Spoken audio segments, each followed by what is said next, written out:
So you won Best Picture, Golden Globes, right? We're still talking about this.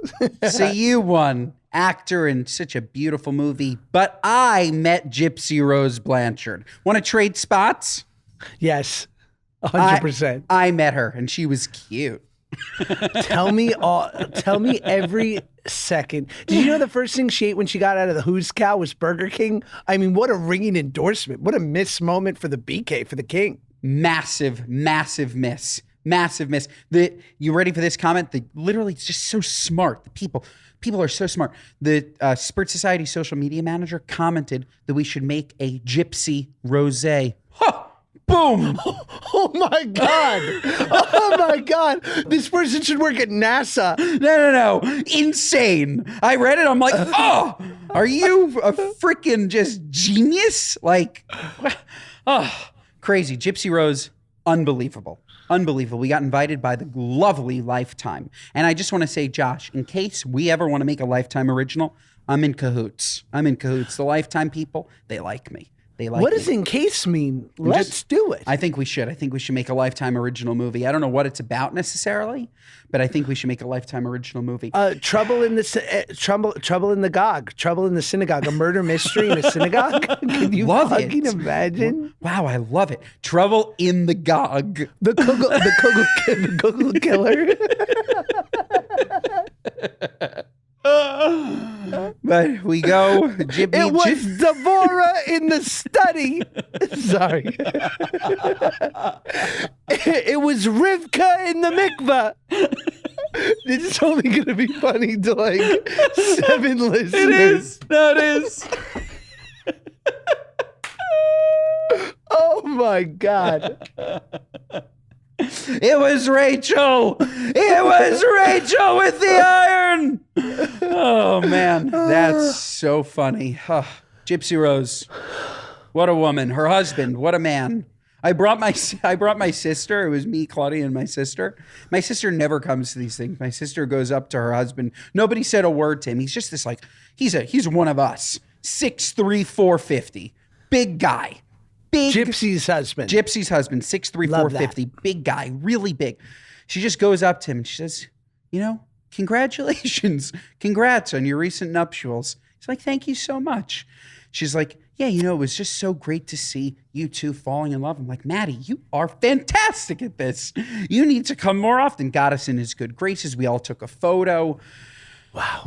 Lovely. She picked him out of 250 applicants in prison. Did you know that? 250 men wanted to marry her when she was in prison? 250 men wrote her letters wanting to be with her. And she chose this lovely man, got married in prison. They met, I don't know, a week ago or so in person. And apparently, according to Gypsy, I don't know if you saw the headlines. This man has given her that sweet D. And that is not me saying that. That's her saying that. No, I believe she said the D was flames. The D was flames. Wow. I mean, and usually men of that size develop a bit of a microphallus, but I'm glad to see that he is fully firing. If he's fully firing, he must have one hell of a hog. That's all I got to say. One hell of a hog. It would almost be almost be a personal safety issue if he started on Ozempic, because if he lost 200 pounds, he would look like a Clydesdale. He would. He would look like a Clydesdale. Which Clydesdale sounds like a bar started by two Jews. This is Clydesdale's. It closes at 6. Who needs to be out that late?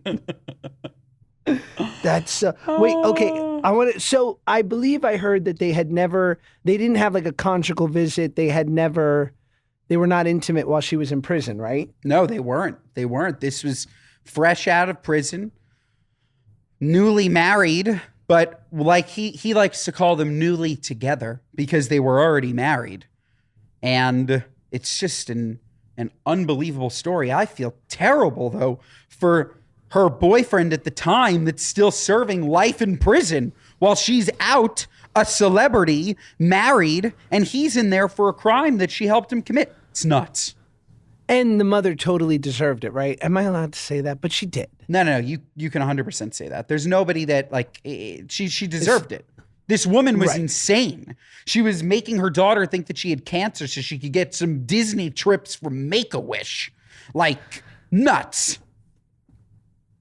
Yeah, that's dark. I mean, wow. I think it's interesting, and I'm quickly googling this. Do you want to hear a correction officer on what really happens during conjugal visits? Oh yes, please. So there are only 4 states in the U.S. that still allow it: California, Connecticut, New York, Washington. New Mexico recently canceled it. Basically, it's there to preserve families, because sometimes you just got to get it in.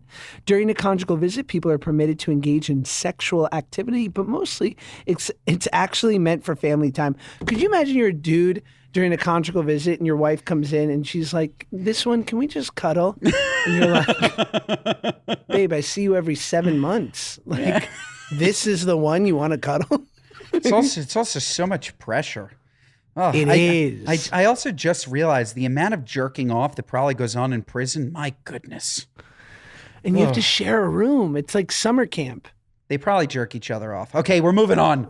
I can't. Oh my God. They have to. They have to, though. They have to. The conjugal visit. Damn.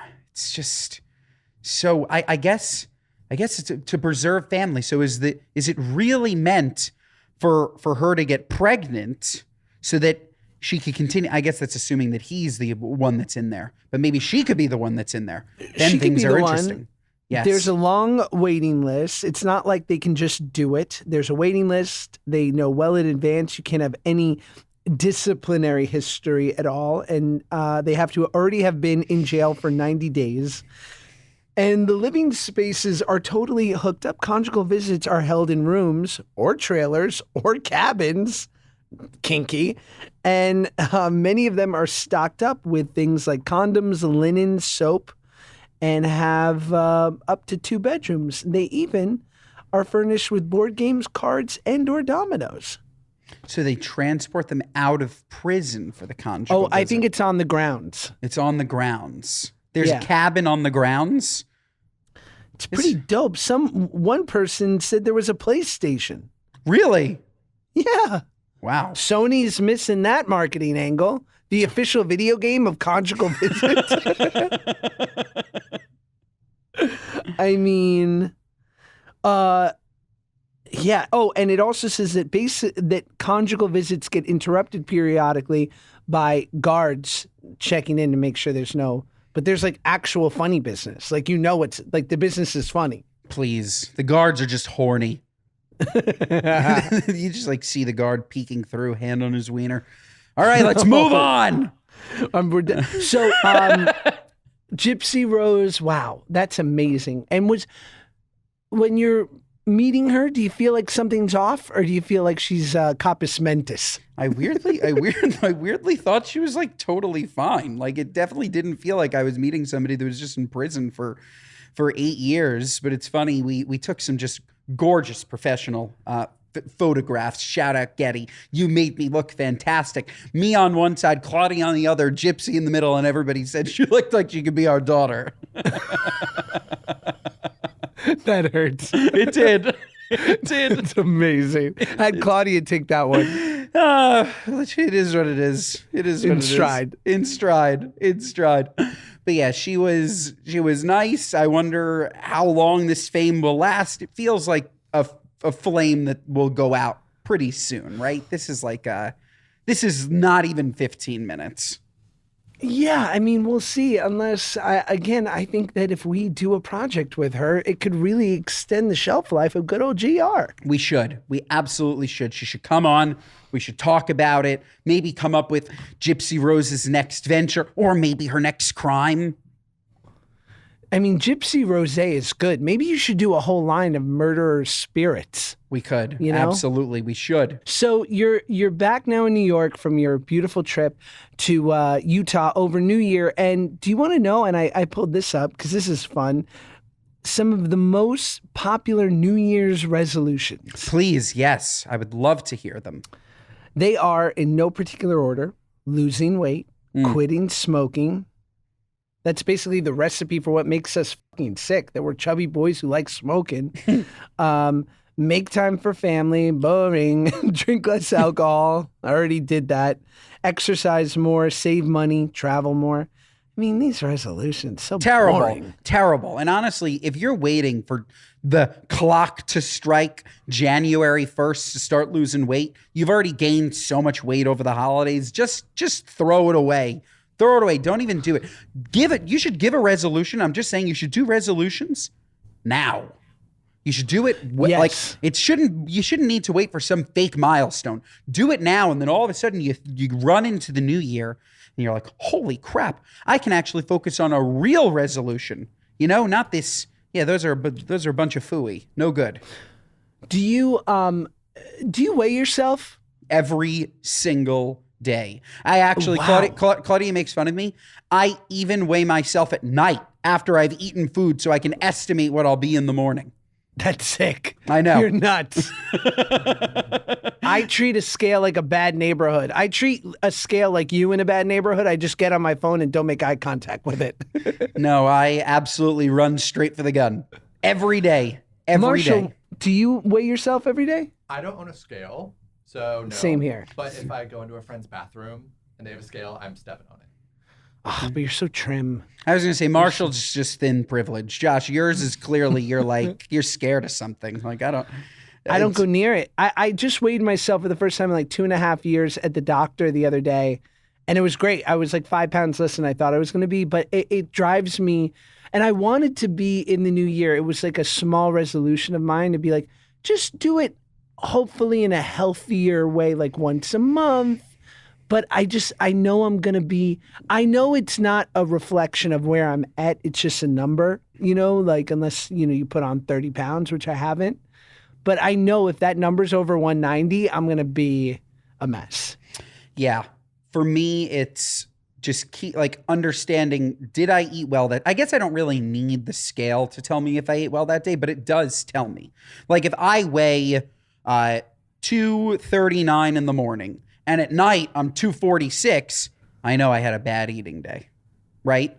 But I guess I would have known that without weighing myself. You're very hydrated. It's possible. But, this is a trait that I didn't think was toxic. I'm not going to let you turn it on me. And I enjoy it. I like my scale. I weigh myself. It's very good. It's fun to sometimes use a friend's scale, Marshall, because the friend's scale could be broken and it could show up that you're 3 pounds lighter. Oh, so that's the best. It's the best. You'll never find a scale, though. It's very rare where the scale is broken in the opposite direction. I don't know. I try, like, whenever I go on the doctor's scale, I'll look at the nurse and she'll be like, do you want to weigh yourself? And I'm like, I'm 185. And she'll say, I know, but for the records, we need to weigh you. I go, no, you don't. Like, get that pen moving. Okay, dear? 185. There's nothing more traumatizing than that scale, too. Especially when you're really fat and they assume, okay, you're like 200, and then they move over that notch. And they're like, you're not 250? Notch up another 50. Oh, you're not 3. It's terrible. When they're moving the big brick at the bottom of the double beam, you're in a fucking dark place. So sad. Oh, man. So sad. It's so bad. Oh, us moving this 75 pounds didn't do it? What about when they put, like, when I first get my blood pressure checked, I always have a bit of white coat syndrome. And I like try to be like, sorry, I just took a spray of my inhaler. They're like, we're so sure. Yeah. And you just feel them like looking at your blood pressure, like, sir, you're like on the cusp of a cardiac event. I'm like, check it again in 7 minutes. I'll be fine. Yeah, it's all stress. What about, are you okay with needles? Do you mind when they do a little bit of the blood pull? I'm good with needles. I am. Me too. I'm not good once you've fucked up, though. If you fucked up putting in a needle and you have to do it again, I start to get worse and worse the more I'm pricked. I don't know how strong your veins are. My veins, not that great. They're really not. When I get an IV, unfortunately, sometimes it takes them a while. They have to jab me like 3 times for it to pull. And by the 3rd needle, I'm like, okay, this hurts. This is enough. But if If you do it on the first try, no problem. No problem with shots, no problem with blood, no problem with anything. Wow. Yeah, You? it's I'm not bad. I don't mind it. I'm so glad that I have good veins now, because when I was heavier, it was like my veins were like those kids who got trapped in that cave in Thailand. Is it a weight thing? Yeah. Oh, got it. Okay, so maybe as I start to continue to drop all these lbs, my veins will get better. Yeah, they'll start popping. You'll become very vascular. Wow. And then they would have to go into my hand. They'd have to get the vein. That's what they do with me. They take the vein out of my hand. I thought it was just because I had bad veins, but you're telling me it's because I'm obese? No, it's just that, on your weight journey, there's going to be some milestones, and one of them will be when they don't have to use a... Congrats, Ben. We no longer have to put the IV in your foot. They see Ben walk in, they're like, get the neck needle. Oh my God. It's so bad. I don't know if we're body positive or body negative on this show. We're body positive for sure, because everybody here is accepted, whether you are morbidly obese or not. And we just happen to have a special place in our hearts, though, for the morbidly obese. Honestly, we're definitely body positive. True that. We're body neutral. We're body natty ice. Okay, let's get into a speak pipe, shall we? Please, yes. Are you hearing about Quince all the time nowadays? Well, you're hearing about it because it's great, right? I recently decided to clean out my closet at the beginning of the year. What a freedom. What a release it feels. When you look at that closet, it's nice, it's beautiful. But then I realized I needed a couple great new pieces. And with Quince, they're creating timeless essentials that never go out of style. Isn't that great? You're not going to look back at a picture of you and something from Quince and go, what was I thinking? You're going to be like, I love that simple sweater. I like that lovely turtleneck. Look, Quince has all the must-haves, like 100% Mongolian cashmere crewneck sweaters from $59, 100% leather jackets and fitted pants. But the best part is Quince items are priced 50 to 80% less than similar brands. Quince cuts out the middlemen. You know we hate middlemen on Good Guys. And look, I recently got this really cozy Quince, like I don't know, like a beanie, you could call it. I also have a sweater from them. And again, it's just simple. It's like something I can wear every day. The material feels great. And I love that it's not like totally crushing me in the wallet department. So upgrade your closet with Quince. Go to quince.com/goodguys for free shipping and 365-day returns on your order. That's QUINCE.com/goodguys to get free shipping and 365-day returns. Quince.com/goodguys.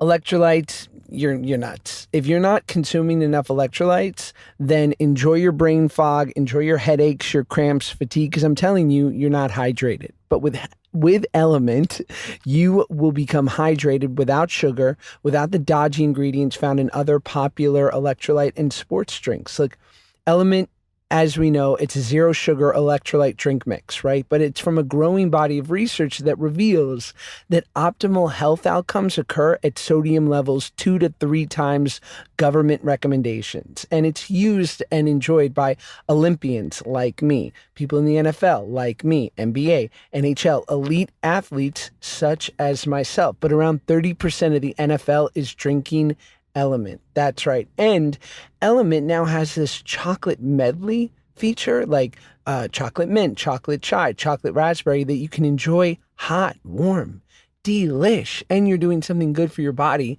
and you're getting real cozy. So fuel those winter activities with a little Element hot. Go to drinkelement.com/goodguys to receive a free Element sample pack with any order when you purchase through our URL. Try Element totally risk-free. If you don't like it, give it away to a salty friend and we'll give you your money back, no questions asked. That's drinkelement.com/goodguys. This is from our dear girl, Amber.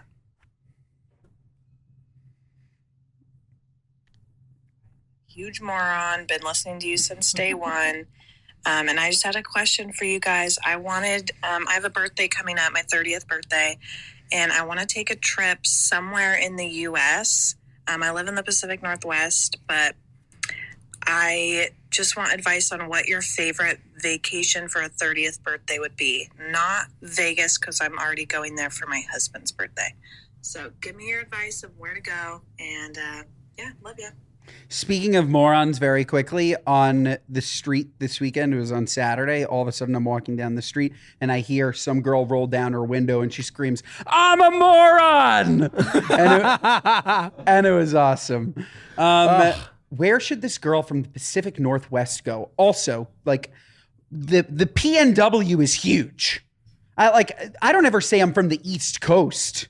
Like, that's right. Like, I feel like Pacific Northwesterns do that a lot.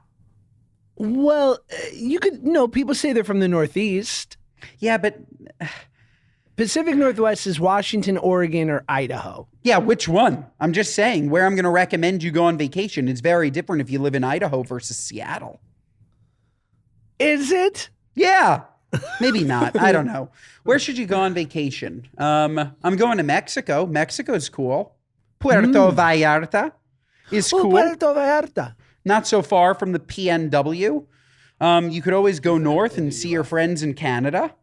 Marshall said the U.S. She wants the U.S. She wants the U.S. And not Vegas. She wants the U.S. Okay. So no Mexico and no Canada. She wants a local trip. Marshall said New Orleans and/or Nolans. Nolans? NOLA for the gras. NOLA for the gras. That could be fun. Good food in New Orleans. I've never been, but I could fuck up a beignet. Yeah, no, I've been to Mardi Gras in New Orleans. That place is crazy. Really scary. I've never told that story on this podcast, or I have.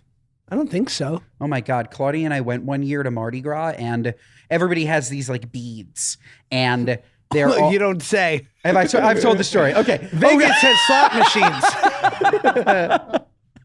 Everybody has these beads, and there are like balconies overlooking the street, and it's just like a sea of people on the street, and I guess you could say the elite on the balconies.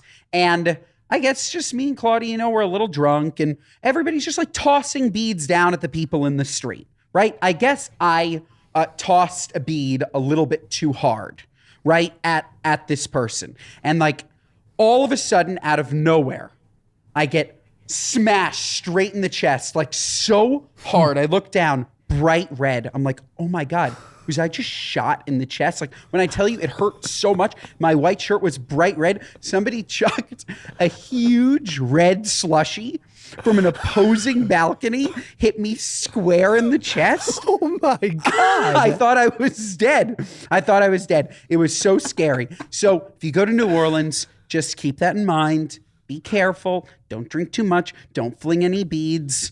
If this is during the winter, Utah's really fun. Go skiing, maybe in Aspen. Colorado could be nice and fun. Honestly, Puerto Rico. Go to Puerto Rico. Within the U.S., right? Puerto Rico. Fantastic. Great weather. Fair. It is yes, it's a U.S. territory. And if we're talking U.S. territories, go to American Samoa. You know what? Try Guam. Because technically that is in your criteria. I guess it's the same. Yeah. Well, where would you have her go? I'm dumb. I was going to say Vancouver because it's so close to the Pacific Northwest, but that's Canada. That's also a shit vacation, going from the Pacific Northwest to Vancouver. I guess, yeah. If you want something really different, it's hard. Honestly, I would say go to Palm Desert. Like, I mean, I guess it's similar climate to Vegas, but it's none of the BS of Vegas, and it's really easy, and you could just like post up, get a great hotel, and just enjoy. I don't know. I really like Palm Desert. Go to the Ritz-Carlton and Rancho Mirage, or the JW Marriott in Palm Desert. Go for a couple of nice meals, get some get a nice dark tone to your body. Oh, that leads me to my next question. I find that every year between January and May, I get very depressed because I'm a guy that needs a tan. and I just am not looking my best. Now, I don't want to get a spray tan every week because I just feel corny doing that. It's the same reason I don't do Botox. I've done it before. I can't maintain it, and it looks weird around my knuckles. It's a dead giveaway, goddammit. But I want to be tan, and I've used the beds before, and I don't use them anymore, and I know they're not good. It's 10 minutes, by the way. I love these people. They go sun worship for 7 hours during the day. They're like, you use a tanning bed? I'm like, yeah, for 8 minutes. I'm like, well, you're out there, Leather Larry, at the poolside drinking your fucking Miami Vice, scumbag. Like, so what's a man to do? Do I just bite the bullet and do like a little bit of maintenance in the beds? I think just go to Florida a little bit more. Just go a little more. Go somewhere warm for a weekend. Like once every 2 months, you get a nice base coat. Sure, it'll wear off. I think I'm like a little bit whiter than I'd like to be. I too like to have a nice base dark coat. I think you just got to go somewhere warm. Get out in the sun. By the way, you can't tan in California. Why aren't you tan? Is it because there's no sun? No, there's plenty of sun, but it's chilly. So, like, I'm not going to go lay out with, like, when it's 55 with my shirt. I don't want to take my shirt off ever, especially if I'm not in front of my wife. It sounds like you and Paige need more vacations. That's it. You just need more vacations. Pop on over to Disney World. Spend the day. Look up at the sun. You'll be roasted by the time you get back to your hotel. F yeah. I mean, I want to go. You know where I want to go? I want to stay at the Four Seasons Punta Minta. Have you heard of this? I have, and my God, sounds fantastic. I'm bougie. I'm bougie like that. Not to make you jealous, but when I see you in California, in due time, I will be coming from Mexico, and man, will I be crispy. Oh, so crisp. So crisp. I can't wait. I'm going to, on the podcast, we're going to do a freckle check on your back. Yeah. I'm going to do a mole check. I have one big mole. Don't be alarmed. It's constantly being monitored. It's totally fine. But I have one. It's about the size of an acorn. It's being monitored. I just imagine a very little nanny cam on it. It's about the size of an acorn. An acorn? Yeah, it's small acorn. An acorn or a pine cone? Pine cone. No, acorn. It's this big. Oh my God. Raised? No. Flat. What are you? You're already planning my funeral. Raised. Oh my God. That's good. Okay, next question. Hey, actually wrote into the toast, but they don't care. But I'm happy to get a guy's perspective. Ignore that. It is my nonverbal little brother, so it's okay. Anyway, several years ago, before I met my now husband, I had a little bang sesh with my best friend's brother. With who? Best friend's fine with it. Happened a her few best times, friend's brother. No biggie. Anyway, so when he and my husband started dating, I knew eventually I would have to tell him because I see him a lot. We all hang out together. And before they were going to meet, the little brother and my now husband, I told him, totally downplayed it, but I did tell him that I hooked up with my friend's brother. We'll call him Matt. So I told him I hooked up with Matt. We were tipsy. I think he remembers, but I'm not 100% sure because he's never mentioned it to me again. And I feel sort of guilty, like when we're all in the same room together, I'm just like, I would be pissed if my husband hooked up with somebody and everybody in the room knew, except for me. Like, I don't know, I feel bad. But do I really want to tell him again? What if he does remember and then he's going to think... Wow, you're married. Did you cheat on him with the guy? No, you canoodled before you were married. And honestly, it's weird that you keep bringing it up. Do you like your friend's brother? Do you wish you were currently canoodling with him? Because that's what it sounds like. Don't tell your husband. I'm happy you told your husband once. Fine. Certainly don't tell him again. You told him. It's his problem if he doesn't remember. If you told him, you told him. That's it. That's it. And I also want you to know, guys, especially once they're mature and married, we don't care. We don't care at all. For for these childish games. As long as you're ours right now and you're faithful, no problem. No problem at all. I don't want to know anything else. But it's weirdness to me. Weirdness if you bring it back up. I agree. And there's in the recovery racket, there's an amends process. And when deciding who to do amends to, there's sort of this unwritten rule that's actually written, which is you can't save your own ass at the cost of someone else. And by that it is, if by making this amends you incur or inflict more damage, then you cannot make the amend. So I would say, get over it. Stop it. I think you're totally right, Ben. Stop it. Just stop it. Just stop it. Get over it. You're stirring the pot over here. Now, if you go, hey, Jim, you look good in those slacks. Remember last, February? What a time. Then, yeah, your husband's going to be upset. And don't ever call it a bang sesh. Bang sesh. My God. By the way, she wants him. She wants him. Yeah. That's it. The lady, you want this man. That's it. You called it a bang sesh. You want your husband to be jealous. I'm now psychoanalyzing. You want your husband to be jealous. Yes. You want your husband to know, and you want him to fight for you. You want that. Otherwise, this wouldn't even be a thing. No question. My wife is so not jealous that she likes to make fun of me. Like, she likes to be the one who brings up people that I've hooked up with. And I'm like, listen, they couldn't all be 10s before I met you, babe. Like, Claudia is the same. Unbelievable. Yes. It's unbelievable. So, lady, quit making your husband jealous. It's too much. It's too much. Quick note, the guy who popularized denim you mentioned was probably a Jew. His name was literally Levi, Levi's jeans. Yeah, you got that right. Second thing I need your help on is my wife and I have a beautiful 3-month-old baby boy that we are looking to raise. We are a mixed faith household. Neither of us actually religious at all, but I'm Jewish and my wife is Greek and kind of raised Christian a little bit. And I'm wondering, what should we do to make sure this kid has a great upbringing and understands like the good things from Judaism and being a Jew and the good things about the other religions that I don't necessarily know about? Yeah, kid, you help me out with this one? Looking for you, Josh, since, you've got some experience here. Love the pod. Thanks, guys. Oh, well, then I suppose I'll just take a back seat there, all right? Bub, no problem. Taking a back seat. Ben, feel free to chime in here. I would say if you're both not observant, but you both come from different backgrounds, religiously and ethnically, I'd say you're going to have to meet in the middle, and that's Islam.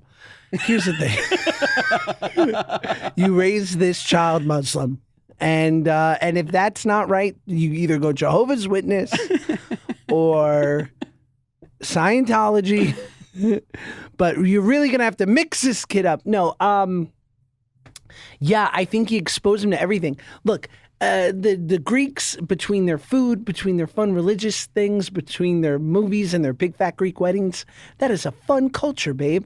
And did this guy say he's a Jew? Yes. Well, listen, not that this podcast is overly Jewish, but we are a fan. So I would say go for it. Go full tilt. Why not? Give them everything. And just make sure they're good people. Not that you asked for my opinion, Rick. What was his name? I don't know. Anonymous. Josh. Anonymous. Terrible name. Josh was his name. I'll tell you. Even if you decide, interfaith house, little here, little there, it all stems from one master religion, which is Judaism. So you can pretend that you're pulling a little from Christianity, pulling a little from Islam, doing this hokey pokey. When in reality, it's all coming from one man, the true Hashem. And if that doesn't work for you, throw in a Christmas tree. By the way, these are fun little things. Like, enjoy the little things. Easter egg hunt. Do that. Just remind your son that, Jesus sat down at a Passover dinner table. And we call it something else. And now we're going to lose all our Christian listeners. And so thanks so much for calling in. And just remember that Judaism may very well be the craziest of them all. Amen to that. It We may. are just we just have a big book of folklore. Speaking of Judaism, I was thinking about this. Say, I wanted to ask you. Let's do a little role play. You have not met your gorgeous, perfect wife, Claudia, yet. You're on the prowl. You're enjoying your life. You're having some random bang sessions.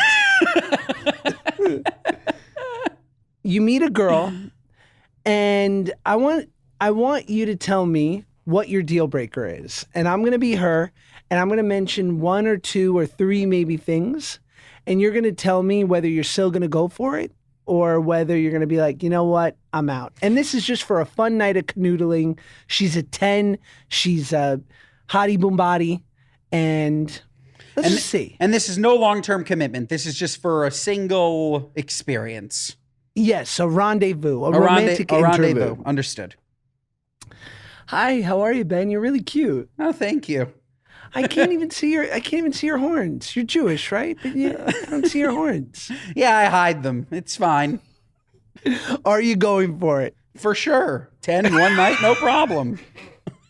No issues. Well- I would yeah, like I have them. Sometimes they could poke you.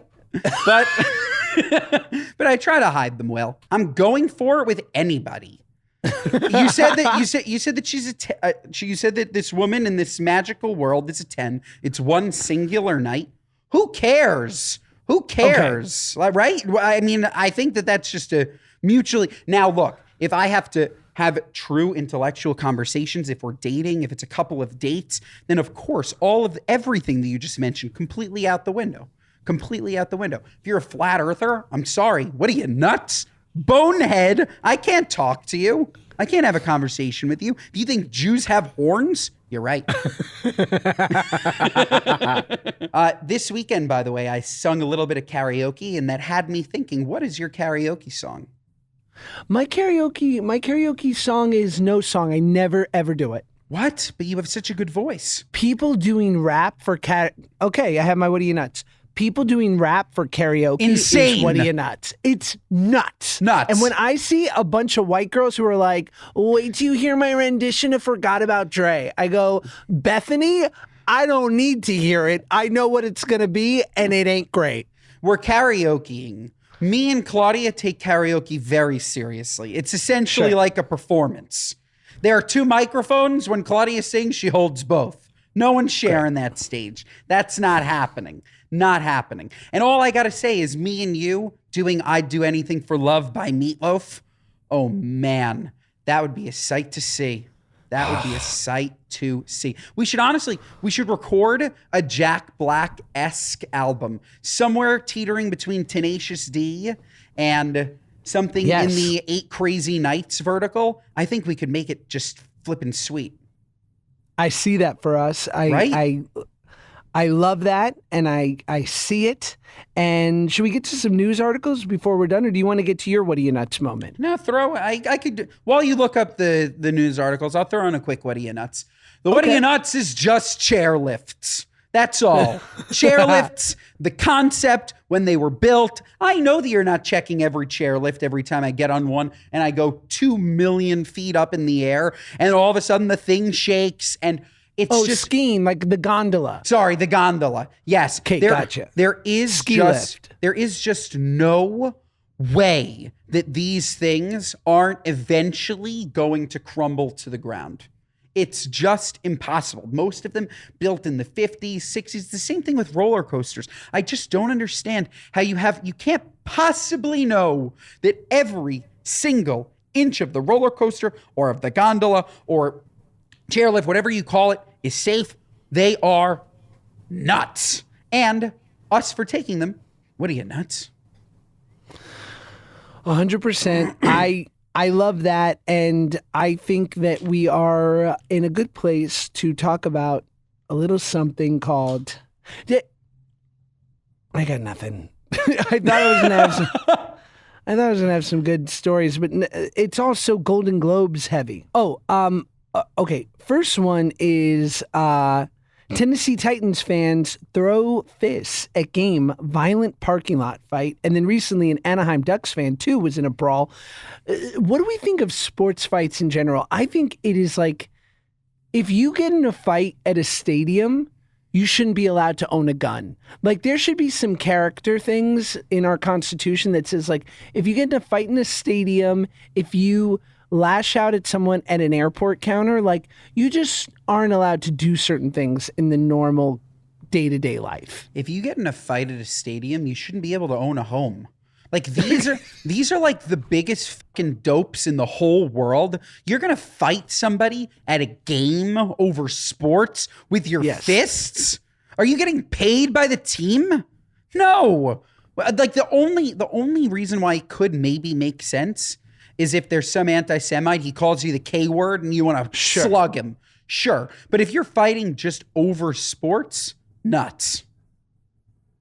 Well, I think in the spirit of fighting, Chris Angel subdued an unruly man at his magic show, which, shout out Chris, was on the show Grandfather that I was on. Very nice guy. We still text to this day. And he, there was a guy in the second row of his Mind Freak show that was making a ruckus. He was asked to put his phone away, but he wouldn't comply. And all hell broke loose. The security came to remove the man. But when McDonald, who was the guy being removed, Ronald tried to grab one security guard from behind, Chris stepped in to subdue him, assisting security in escorting McDonald out of the theater. That's such an easy layup. Like, when security's already on it and you can kind of slide in there and be like, let me get this, guys. That's nice. It's nice. And also, I just feel like all magicians know how to subdue. Right? Do you? Yeah, I think so. I don't know. I think the magicians, they have a dark side, don't they? And yeah, they could just, I don't know. I'm just imagining, like, at Harry Potter, like at Hogwarts, they're like, okay, Monday's potions and Tuesday's Krav Maga. Yeah. And Wednesday's Quidditch. Like, all wizards learn self-defense. Were you a fan of the Harry Potter movies and or books? Loved. You're such a fan. Love that. Love them. that for Yeah, you. yeah, it's the best. Like, what? Those were great. Those were also, like, if you were a fan of Harry Potter, you had to pretend that you were a fan of Lord of the Rings. Like, that was the next step, right? Like, you graduate from Harry Potter to Lord of the Rings. And I would always say big Lord of the Rings fan. I maybe watched a movie. I never read any books. Did we talk about the fact that I read my first book in Utah in like 10 years? What'd you read? I read it reminded me of LeBron James. I read Rich Paul's memoir. Who's that? Rich Paul owns Clutch Sports with LeBron. He's like one of his agents. And I only read it because I assumed that it was about LeBron, but it wasn't about LeBron at all. It was about Rich Paul growing up in Cleveland, super poor, mom like crazy crackhead, and he just like learned how to roll dice at 8 years old and was like schooling all of these guys in the hood and made his way out and had like this big jersey business. LeBron noticed him in an airport, said, I love your Mitchell and Ness jersey. Can I buy one? And that's how they met. Oh, he was behind Mitchell and Ness? He was selling Mitchell and Ness jerseys. Like, he became like a reseller in Cleveland. And like, he was known for like selling these like jerseys that nobody could get a hold of 25 years ago out of the back of his car. And LeBron wanted a jersey. Wow. So cool. It's such a good book. So good. I loved it. And now I'm reading The Alchemist. Have you ever read The Alchemist? Yeah, by Paulo Coelho. How was it? Any good? I'm on page 3. Yeah, it's good. You want me to spoil it for you? Should I not read it? Just tell me. I shouldn't read it? But here, you want to know I picked it up because it was sub 200 pages. I shouldn't read it? Here's the takeaway. You ready? I'm ready. Here you go. Home is where the heart is. That's it? There you go. That's it. Okay, I'm not reading it. No. If anybody wants to hop on Instagram Live later, I'm going to take a quick match to my Alchemist book and burn it. Read it. It's good. And then you could do the 4 Agreements, and then you could read Eckhart Tolle. Oh, and I so regret bringing this up because now what's going to happen is you're going to ask me if I've read a book, and then you're going to embarrass me when I tell you I haven't because I've read none of them. That's okay. I only read the first 15 pages, and then I'm just glad that I own them and I put them on a bookshelf and look at them. And that's our show, folks. God, best episode of the year. We 5 just had stars. Ben redo the ending because he was apologizing that, that the episode had a couple dead spots. And I was like, these morons, they don't know the difference. You come out here with full confidence. 5 stars, puff chest, looking at myself in the mirror. You are good enough. And I am good enough. And so are you. 5 stars, Spotify, Apple, wherever, whenever. YouTube. Come on, YouTube. Watch us on YouTube. Yeah, great episode. Send it to a friend. Send it to a friend. Send it to your mom. Send it to your dad. Send it to your sister. Send it to your cousin. And 5 stars. 5 stars, and Ben's a big supporter of J.K. Rowling, so this will be our last episode because I don't agree. Huge supporter of J.K. Rowling, and you've been DMing us a lot of guests that you'd like to see on the podcast. Wildly helpful. All I have to say, we have such an excellent slate, so keep sending the ideas, and we'll keep getting those folks on. We love you all. Thank you for listening. Goodbye.